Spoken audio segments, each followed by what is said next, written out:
What if I told you Nairobi traffic jam isn't just a nightmare for everyone? Beyond the honking, loud music, and exhaust fumes is actually the city's greatest invention in some kind of way.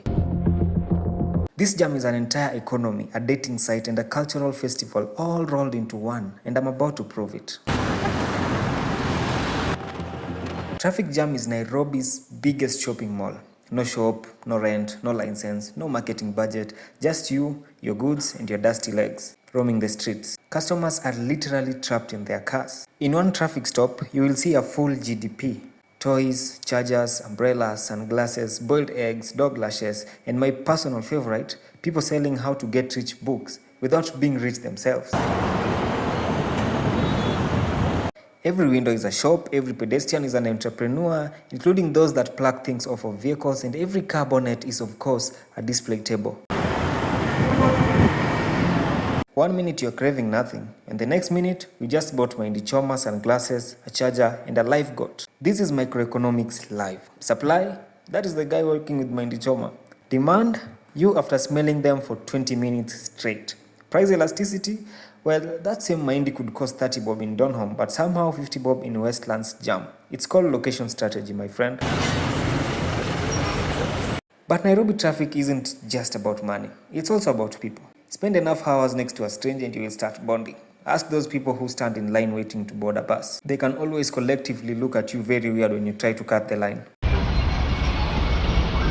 That guy in the pro box next to you, you know his playlist, lunch menu, and his views on Chelsea. But wait, the real magic happens when everyone is stuck so long that they start forming traffic tribes. The snack squad, who are always sharing snacks, the playlist people, united by loud sing-alongs, and of course the philosophers. These are just strangers debating politics like they will run for office tomorrow. And as vehicle owners, this is the time you learn traffic etiquette. Like the courtesy wave, that little hand that lifts up and says, "Thanks for letting me in, may your car never stall." And here's the truth, in this chaos, we've built a very beautiful social fabric.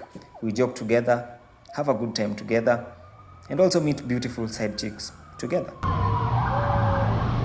There's always a story of how two soulmates met in a traffic jam, but that's a story of another day. But for those of us who fear relationship, there is art.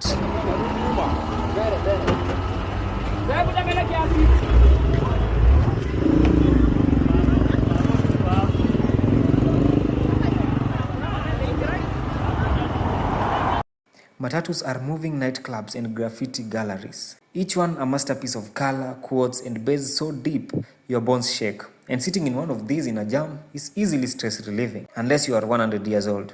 Then it's annoying. In the middle of a Monday stress, a street acrobat appears, flipping over bottles, like he's auditioning for Kenya's Got Talent. Only, Kenya ain't got talent. Kenya got corruption. Sometimes it's a preacher, so loud and irrelevant, you feel like forsaking the whole of Christianity. And here's the best part. See, traffic jam has turned Matatu into cultural classrooms. You hear the latest gengeton before it appears online and learn new slangs every week. Also, you can learn new forms of disrespecting people, but don't go ahead and do that. I once saw a jam that turned into a full street party, courtesy of a Matatu, with good music.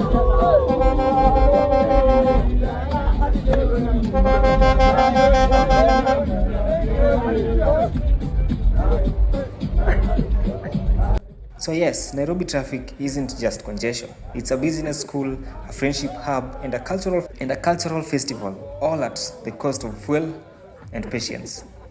So next time you're stuck, look around. You're not just wasting time. Well, you are.